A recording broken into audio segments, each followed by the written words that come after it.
بسم الله الرحمن الرحيم تبارك الذي بيده الملك وهو على كل شيء قدير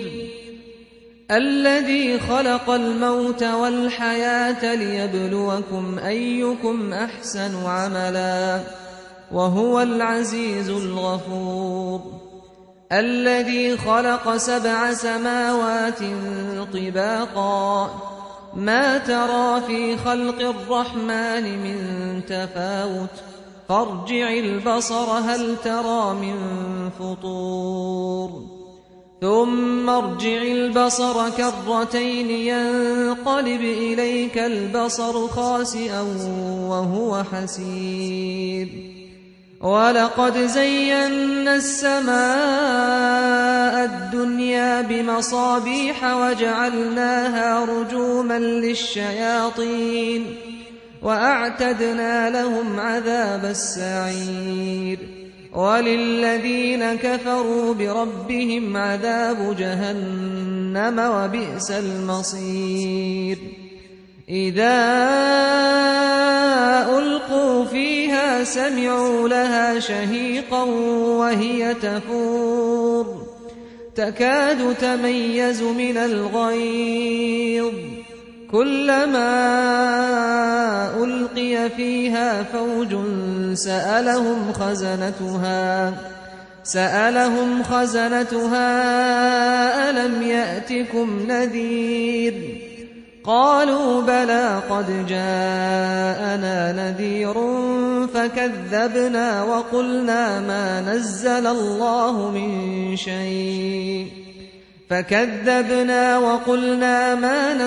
الله من شيء إن أنتم إلا في ضلال كبير وقالوا لو كنا نسمع أو نعقل ما كنا في أصحاب السعير فاعترفوا بذنبهم فسحقا لأصحاب السعير إن الذين يخشون ربهم بالغيب لهم مغفرة وأجر كبير وأسروا قولكم أو اجهروا به إنه عليم بذات الصدور ألا يعلم من خلق وهو اللطيف الخبير هو الذي جعل لكم الأرض ذلولا فامشوا في مناكبها وكلوا من رزقه وإليه النشور أأمنتم من في السماء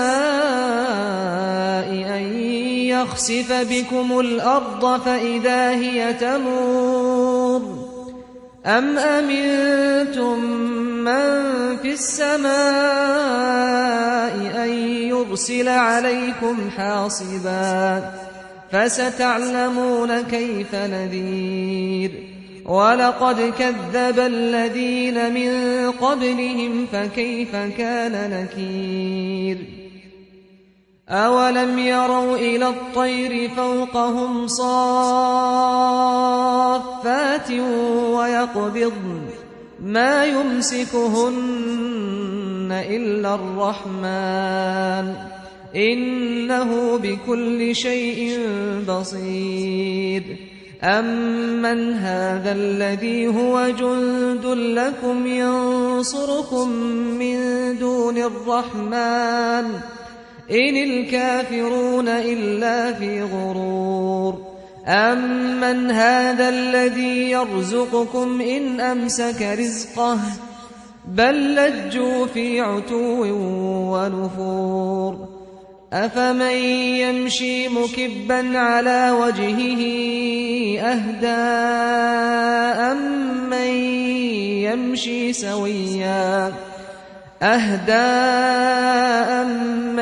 يمشي سويا على صراط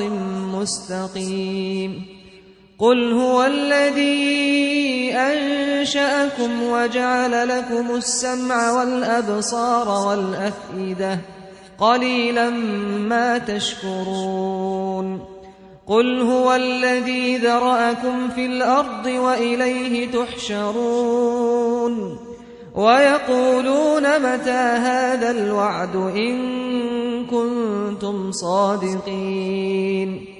قل إنما العلم عند الله وإنما أنا نذير مبين فلما رأوه زلفة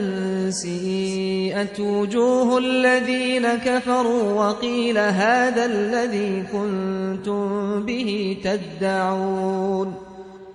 قل أرأيتم إن أهلكني الله ومن معي أو رحمنا فمن يجير الكافرين من عذاب أليم قل هو الرحمن آمنا به وعليه توكلنا فستعلمون من هو في ضلال مبين قل أرأيتم إن أصبح ماؤكم غورا فمن يأتيكم بماء معين